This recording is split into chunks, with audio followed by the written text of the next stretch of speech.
Be extremely careful what your kids watch on YouTube. Maybe I'm just old. Maybe I just assumed because there was specifically an app called YouTube Kids that it was perfectly safe for my kids to watch. That's a perfectly logical assumption to make. At least I thought so. God, was I wrong. I have my 3 kids, James, who is 9, and the twins, Olivia and Owen, who are 7. Oftentimes they get so wound up and excited that they forget to use their heads. And this time, they really did.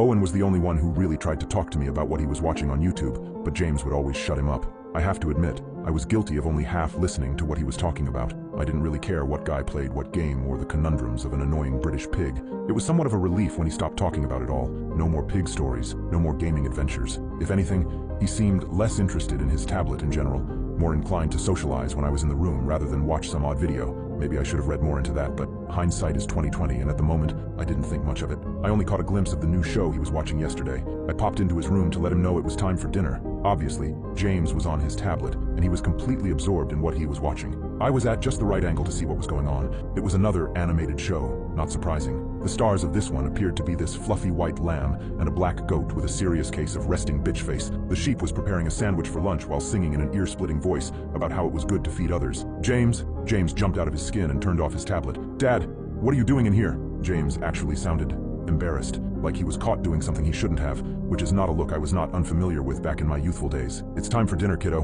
What you watching?" I asked. "Just a show. I'm starved." James shoved his tablet under his pillow and dashed out of the room, not able to look me in the eye. Now that was suspicious. James was quiet, yeah, but he wasn't secretive. I decided to let it go for that night. However, I had the next day off of work, and my concern for my son was starting to overwhelm me, so I broke a dad code D and let myself into James' tablet to check his YouTube Kids history. The show was called Sheep and Goat Creative. It was all James had been watching for literal weeks. I scrolled back and all the thumbnails were of the happy-go-lucky sheep and the clearly unimpressed goat. Sheep and goat volunteer to feed the homeless. Sheep and goat go for a walk. Sheep and goat sail on a boat. Sheep and goat this. Sheep and goat that. It all seemed normal enough, but James's reaction from the night before, it just seemed weird. So I decided to watch the one he was watching last night. Sheep and Goat Make Lunch. It started normal. There was some cheery royalty-free music playing in the background. Sheep's voice was grating on my eardrums as he described his favorite kind of sandwich, filled with butter and anchovies. He piled an obscene amount of tiny fish onto the bread before plopping another slice on top.